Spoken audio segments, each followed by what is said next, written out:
Hi, I'm Renee Caldwell. I'm from the Florissant Grange in Florissant, Colorado. And my passion, hobby, whatever, is making pine needle baskets. And I've made some videos so that hopefully you can also uh, join in the fun. And we're going to make pine needle baskets today. You're going to need a couple of things. One of them is a needle. Let me see if I can figure out how to get this in the camera view. With a nice big head or opening for the thread. And I don't like them too sharp. This one is sharp, but it's what I have right now. If you get upholstery needles or tapestry needles, you'll be much happier than this. This is a craft needle, and they work also.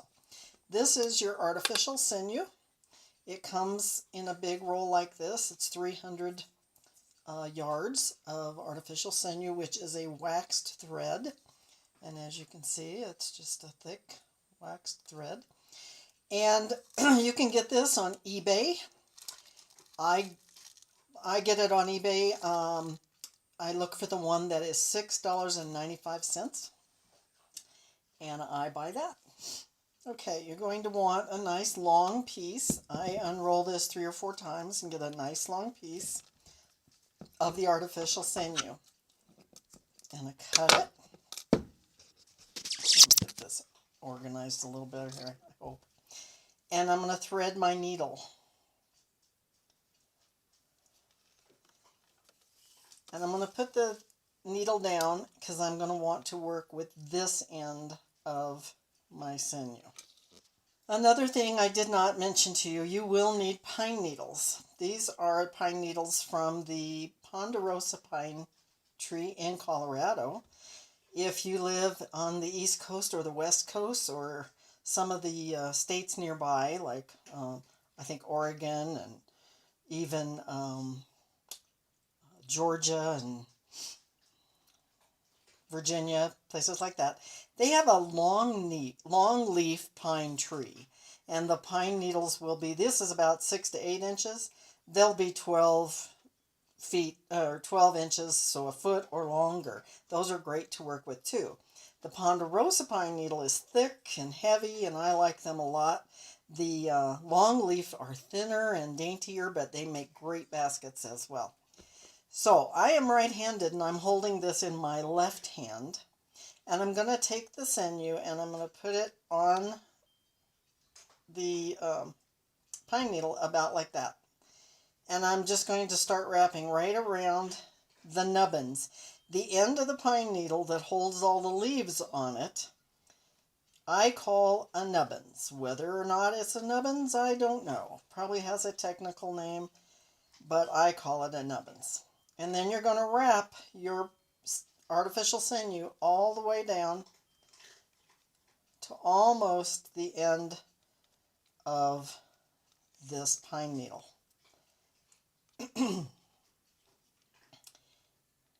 And you're going to go until you reach about, I'm going to say 3.5 to 4 inches. So about right there is a good place to stop. Now I'm going to put my needle right through the whole thing like that and pull it through. Sometimes these are hard to pull through. You might need a long nose pliers, which I don't have with me right now. But anyway, pull it all the way through, and that's going to keep it from unraveling. Because the next step is you're going to take this and you're going to roll it into a nice tight little circle, just like that. And you're going to take the needle and you're going to go through the side of that circle all the way through. And I also use my, whatever I'm working on to, and this is really hard to pull through. Used my teeth. Don't do that. Go get a long nose plier. And you're going to pull it all the way through because that will hold it where is my camera? There we go. Hold it in that circular position. I'm going to come back through the other way.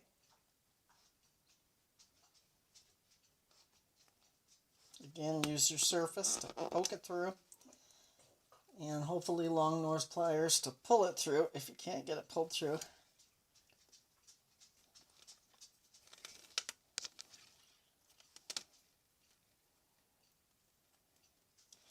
And there you have your little circle. Okay, the next step is to, again, this is my left hand, and I'm going to lay the next pine needle right on top of the sinew. I think you can see that sinew. And I'm going to wrap this over the top of it and hold it with my finger. And I'm going to take my needle and I'm going to go through the back side, which you can see. And I'm going through the sinew on that row right there. And I'm going to pull it through and lock that next pine needle on there. And I'm going to continue doing that at approximately a 1/4 inch each time. Can you see the space between the two there? All the way around until I get back to that first stitch that I just made. And I know I lifted that up so I can see. Now you couldn't see. Sorry about that. I'll try to remember not to do that. Again through the back.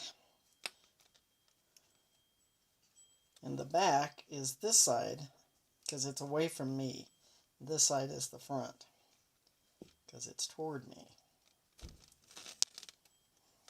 If you have arthritis, this is probably not a craft for you because it gets hard to pull the thread sometimes. I luckily have no arthritis in my hands anyway, so I am able to do this even at my old age.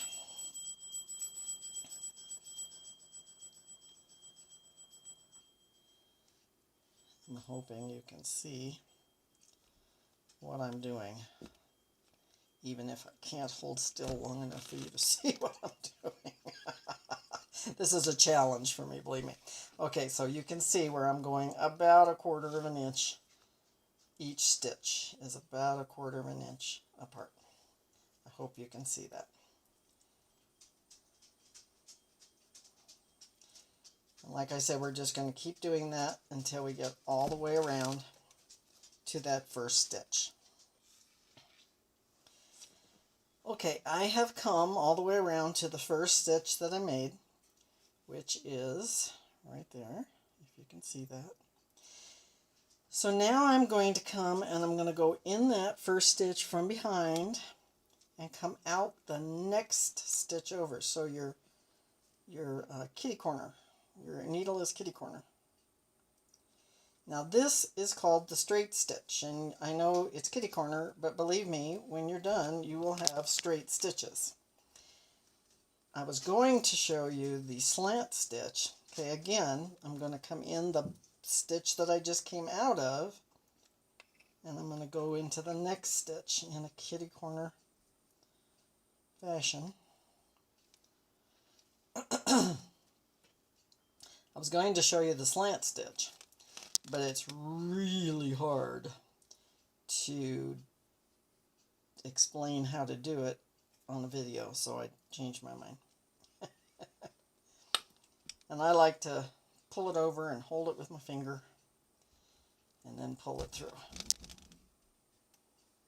And you're going to go all the way around to that first stitch again, just like that. And I'm going to let you keep doing that, and then I'll show you the next step.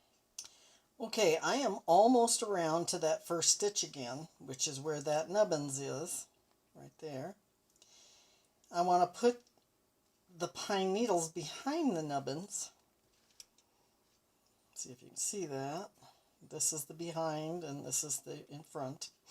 So I put those pine needles behind the nubbins before I do those last couple of stitches. And you're going to be adding another bunch of pine needles after you get this through there.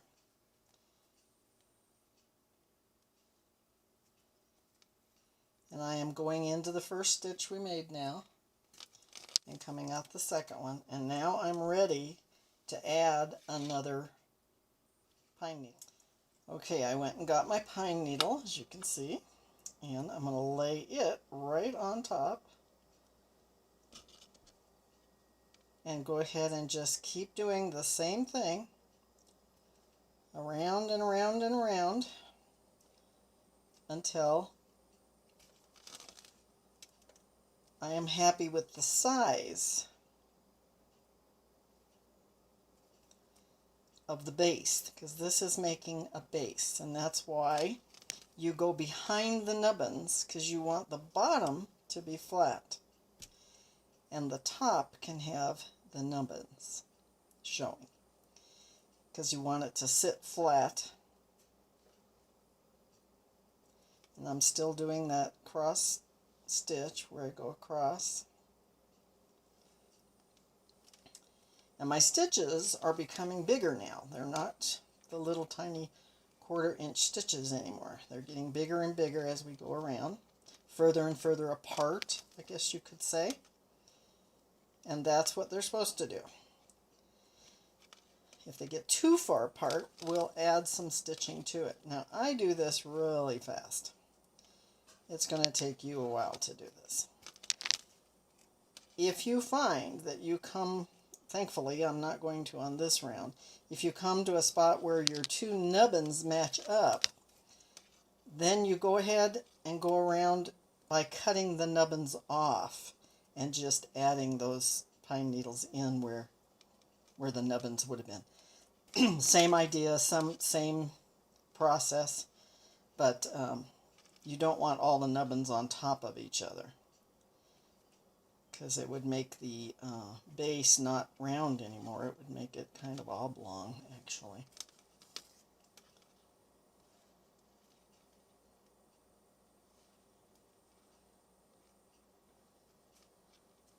Still doing the kitty corner, and I'm going behind that first stitch right now and behind the second nubbins. It's still putting that pine needles behind. I have to look at the back so I know where the needle goes in and where it comes out.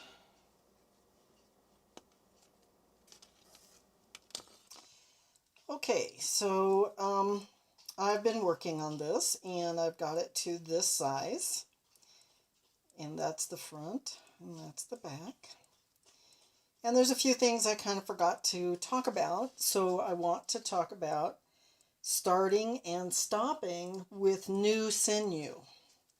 And so you can see that this is a piece of sinew sticking out of the back of my thing, because I got to a point where it was too short to use. So I just took my needle and came straight through these stitches, just right straight through it, and that's the end that's sticking out. You never tie a knot in the sinew when you begin or end with your sinew. Now I'm going to take my needle and I'm going to shove it back up through there, which again, if you have long nose pliers, it works really well.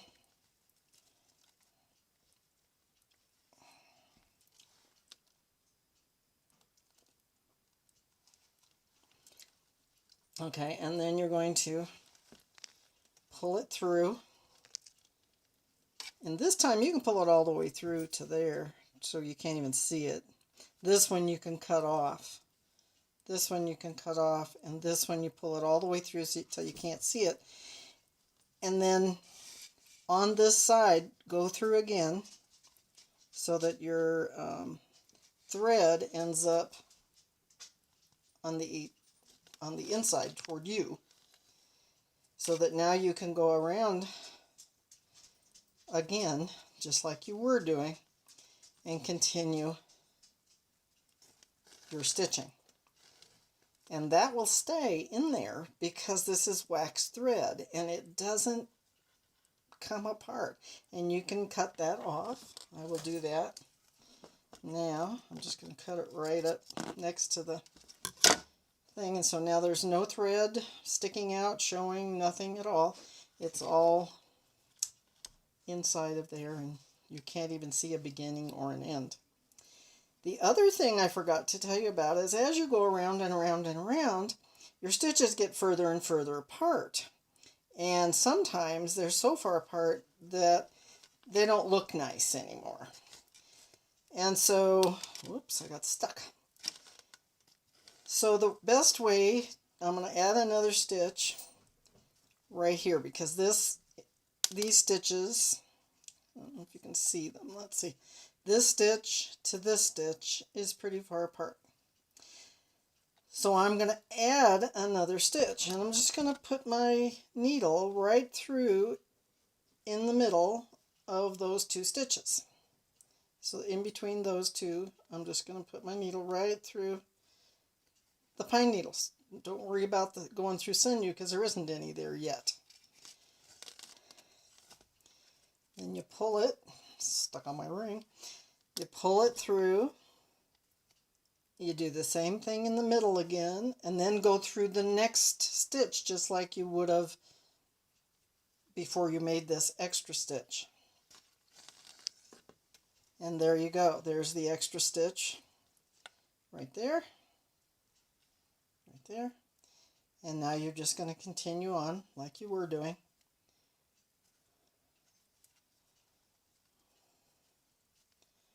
Until you get your base to the size you want it to be. And I am there. I'm going to make a basket this big. This is the bottom of my basket. So my basket is going to now come up from this, because this is the size I want my basket to be. This is about, for me, this is about a 3-hour basket. And this is what I teach in most of my classes, is this size. So you can see the nubbins are on this side, because this is the inside of the basket, or the upper part of the base, and this is the bottom, nice and smooth so it sits flat. Okay, so since I'm there and you're still working, I'm going to talk to you about something I forgot, and that is how to prepare your pine needles. So these are pine needles that I just brought in, and I've put them in a bucket of water, or any kind of container of water that you can find. You can use an aluminum tray, or a plastic tub, or a old bucket of ice cream tub, anything like that. Put them in there, put them in water, and leave them overnight. I'm going to try to show you. Well, I'm seeing everything but what I want to see. There. My bucket of pine needles. There you go.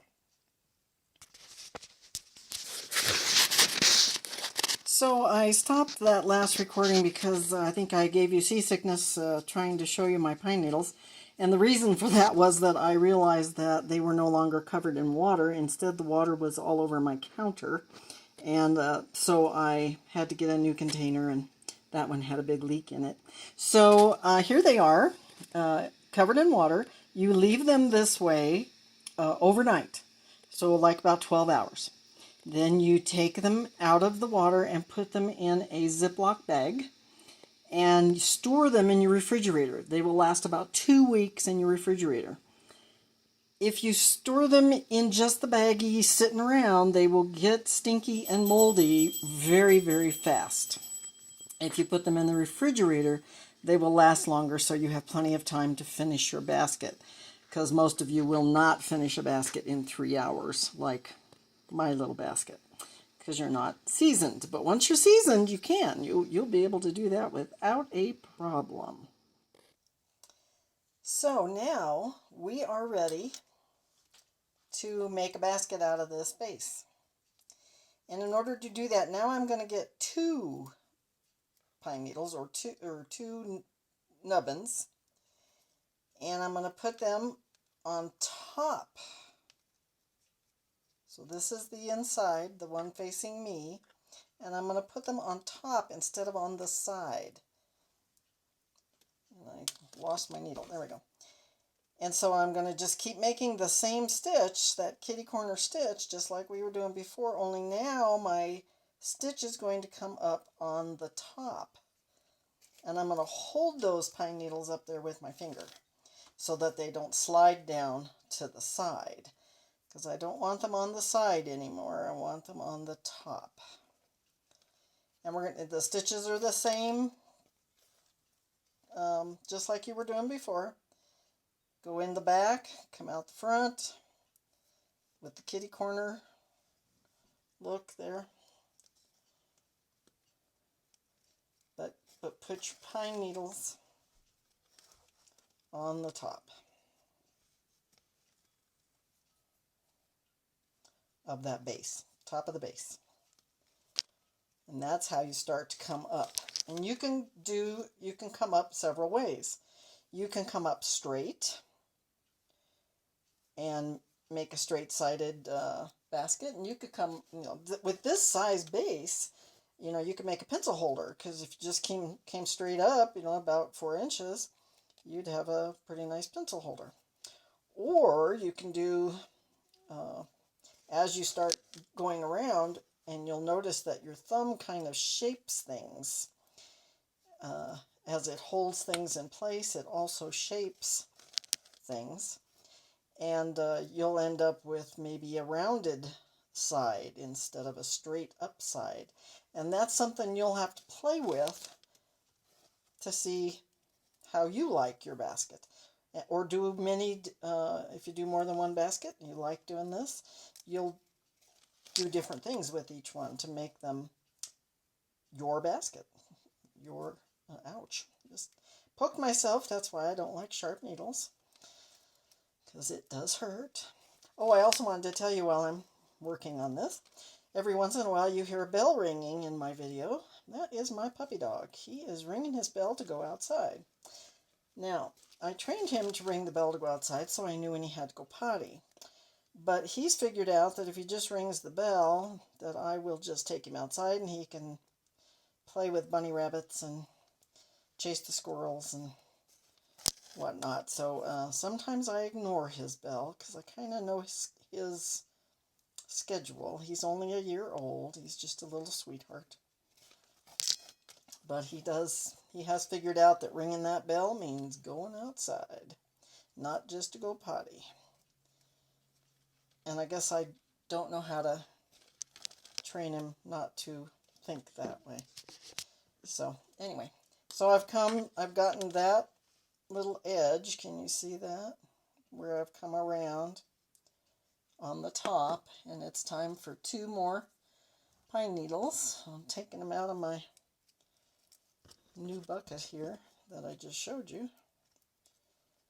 And you just lay them on the top instead of the side once again, and just keep doing that same stitch where you go in the back and come out the front, kind of at a kitty corner angle. And believe it or not, that makes that nice straight stitch that you can see. I've got kind of a pinwheel going there, not a slant stitch pinwheel, which is what I wanted to show you, but I had a hard time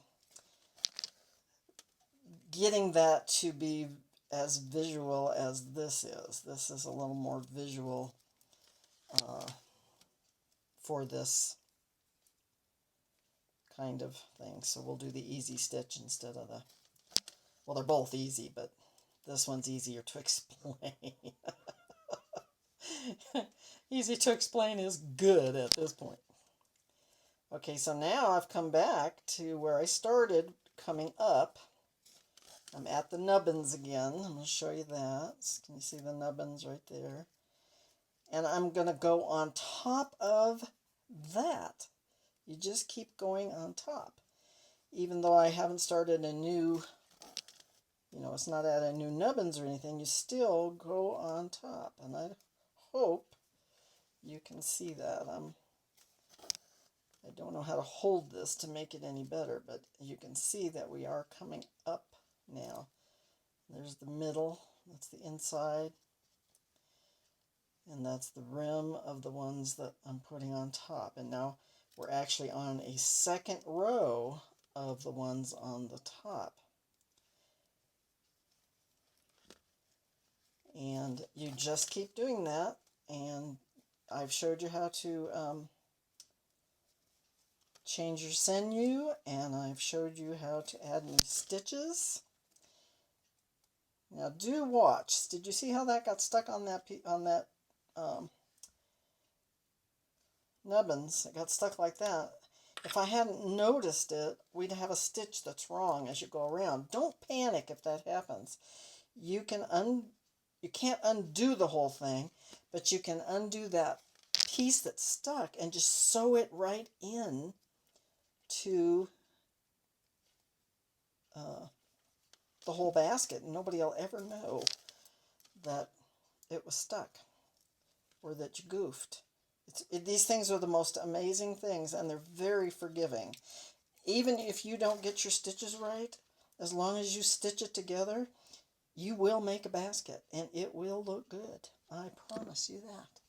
It's time for me to get 2 more pine needles.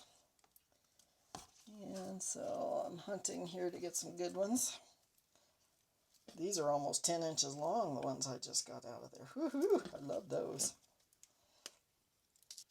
And you put it up on top like I was doing before,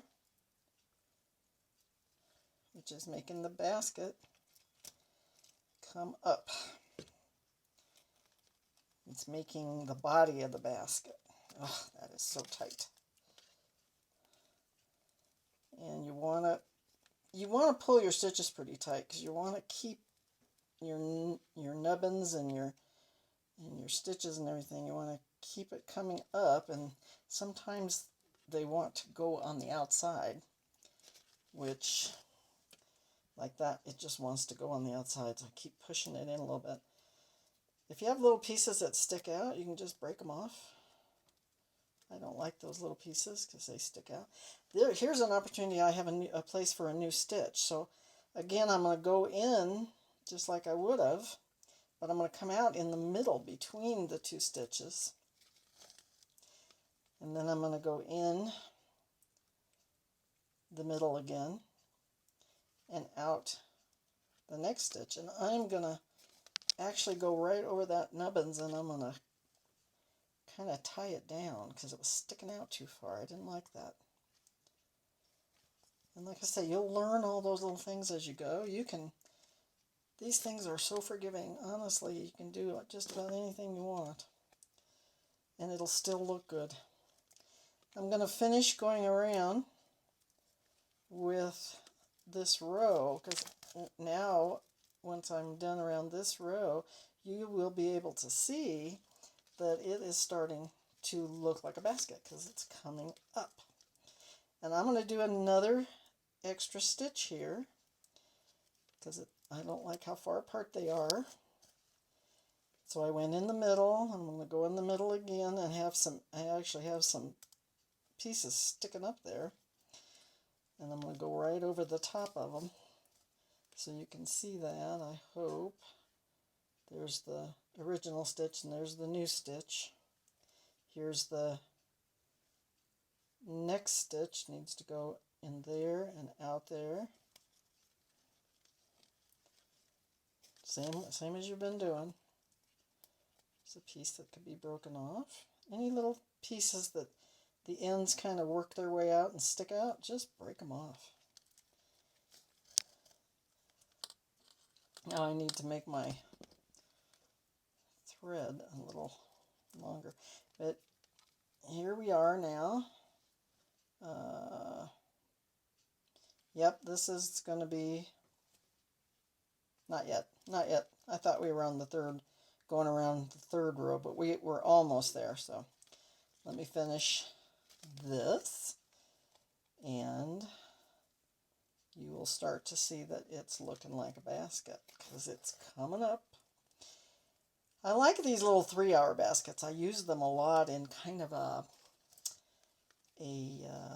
pine needle sculpture type thing instead of just a single basket. Now, a lot of people like just the single little baskets as well, so I make them for them that way as well. But I like to put lots of different sizes of little baskets together on like an old stump of an aspen tree or an antler that I've purchased.